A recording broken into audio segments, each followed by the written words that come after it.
비트코인 채굴이 지금 굉장히 큰 기업 규모 단에서 투자가 이루어지고 다 되게 많은 기계를 사가지고 해야 되는 산업이다 보니까 네. 이제 잭 도시 CEO는 그거에 대해서 좀 비판적인 시각을 유지하고 있었어요. 그래서 비트코인 채굴은 개인이 누구나 쉽게 마치 핸드폰 충전기를 그 콘센트에 꽂듯이 쉽게 할 수 있어야 된다. 이렇게 얘기를 하면서 이제 파워 위그라고 하거든요, 영어로.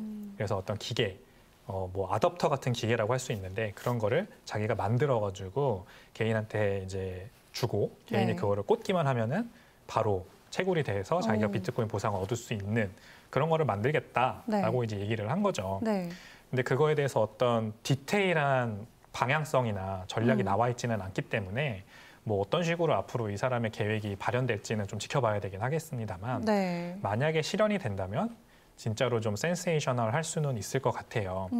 비트코인을 지금은 이제 미국에 있는 사람들은 거래소, 코인베이스 거래소라던가 크라켄 네. 거래소를 통해서 사거나 아니면은 뭐 어떤 방법이 있을까요? 또 개인을 통해서 이렇게 P2P 거래를 통해 구매를 하거나 그런 방법이 있겠죠. 네. 근데 그런 것들은 이제 잭 돌시 CEO의 입장에서 봤을 때 비트코인을 이용하기 위해서 또 중앙화된 기관을 이용하는 거니까 네. 그런 거를 이제 개인한테 어떤 주권을 돌려주고 싶다는 얘기를 하는 거예요. 그래서 개인이 내가 원하기만 하면은 내가 우리 집 전기를 이용해가지고 비트코인을 채굴해서 비트코인을 벌 수만 있으면 얼마나 좋을까. 이런 아이디어입니다. 네.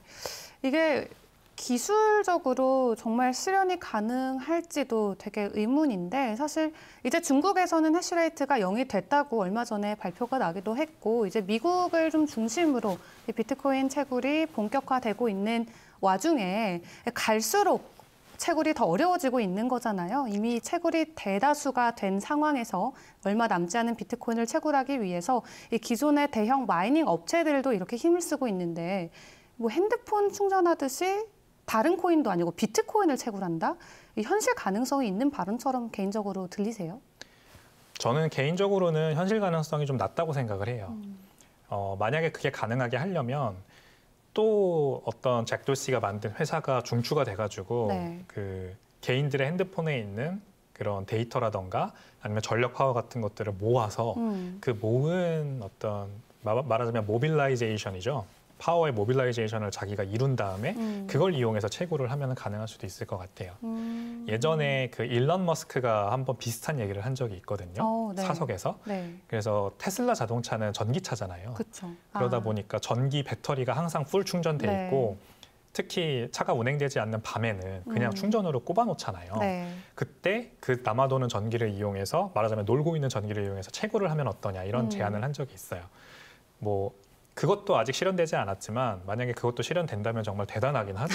전 세계에 있는 테슬라 자동차가 다 채굴기로 이제 사용이 되는 거니까. 그렇죠. 그게 이제 그 기술적으로 가능하냐는 얘기를 하기 전에 먼저 이 이론적이라기보다는 어떤 에티컬한 측면에서 맞냐라는 얘기를 한번 해볼게요. 네. 저는 이제 자유경제 옹호론자고 이 어스트리아 경제학의 어떤 심취해 있는 사람으로서 이제 약간 편향돼 있을 수는 있지만 네.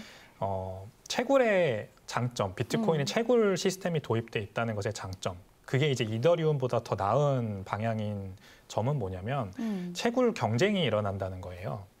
이더리움은 지금은 채굴을 하죠. 그래서 거기도 마찬가지로 채굴 경쟁이 있지만 이제 POS로 넘어가면은 그거는 완전히 사라집니다. POS로 넘어가면은 내가 이더리움을 많이 들고 있으면 그만큼 내가 이 네트워크 안에서 영향력이 세지는 거예요. 말하자면 불로소득이 생기는 거예요. 네. 이더리움을 지금은 32 이더리움 이상을 들고만 있으면 이더리움 스테이킹을 걸 수가 있죠. 이더리움 2.0에. 그러면은 내가 이더리움을 그냥 넣어놓기만 했다는 이유만으로 불로소득이 생기는 겁니다. 월에 몇 프로씩. 네. 그리고 그 이더리움을 구할 수 있는 방법은 그냥 사면 돼요. 내가 돈이 많으면. 거래소에 가가지고 이더리움 32개 그쵸. 혹은 몇백 개 사서 네. 스테이킹 걸면은 이자가 생기는 거거든요. 이런 방식은 경쟁이 존재하지 않아요. 근데 비트코인 채굴은 내가 내 돈을 들여서 채굴기를 사고 그다음에 채굴기를 설치한 다음에 전기료도 내고 전기를 끌어와서 그 경쟁을 통해 가지고 채굴을 하는 거죠. 채굴을 하는 거는 어려운 연산 문제를 푸는 거지 않습니까? 네. 남들보다 먼저 연산 문제를 풀어서 내가 먼저 블록을 만들어서 노드한테 넘기면 내가 보상을 받는 완전 경쟁 체제예요. 자유 경제 안에서 완전 경쟁 체제. 네. 이거를 비판하시는 분들은 이제 이런 식으로 얘기를 하세요. 자, 경쟁을 하다 보면 결국에는 규모의 경제가 형성이 되고 규모가 커지면은 이제 대마불사가 된다.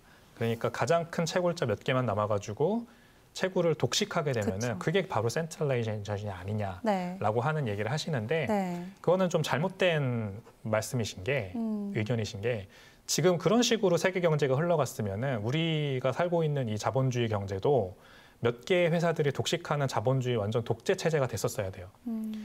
우리나라도 삼성전자가 지금 시가총액 1위인데 네. 과연 10년 전에 20년 전에는 삼성전자가 1위였을까요? 그걸 한번 보면 되죠. 지난 코스피 상위 10개 종목에 뭐 어떤 회사들이 들어왔다 나갔다를 보기만 해도 네. 그 의견이 완전히 잘못된 허구라는 걸 우리가 알 수가 있어요. 그러니까 자유 경제라는 거는 그러니까 경쟁이라는 것은 분명히 승자와 패자가 존재를 합니다. 승자와 패자가 존재를 할 수 있는 완전 프리 마켓에서는 네. 영원한 승자는 없어요. 어떤 식으로든 그 레드오션을 비집고 들어오는 사람이 생기고 그 강한 컴피티션을 이기지 못한 어떤 기존의 승자는 또 퇴화를 하게 되고 그래서 승자가 계속 바뀌는 선순환 경제가 일어납니다. 이런 거를 사토시 나카모토 비트코인 창립자가 굉장히 잘 알았어요. 네. 제가 봤을 때는 이 사람이 오스트리아 경제학의 굉장히 전문가라는 게 여러 어떤 비트코인의 시스템 보면 알 수가 있는데 이 부분도 바로 그 부분 중에 하나입니다. 경쟁을 비트코인 발행 메커니즘에 들여와서 네. 경쟁을 통해서 이 선순환 구조가 형성되게 했다는 건데 그래서 결론적으로 말씀드리면 이 잭 돌시가 만약에 이거를 현실화해가지고 핸드폰을 꼽으면 바로 충전을 꼽으면 바로 채굴이 되게 하는 거는 경쟁을 없앤다는 측면에서 저는 그렇게 두 팔 벌려 환영하지는 않아요.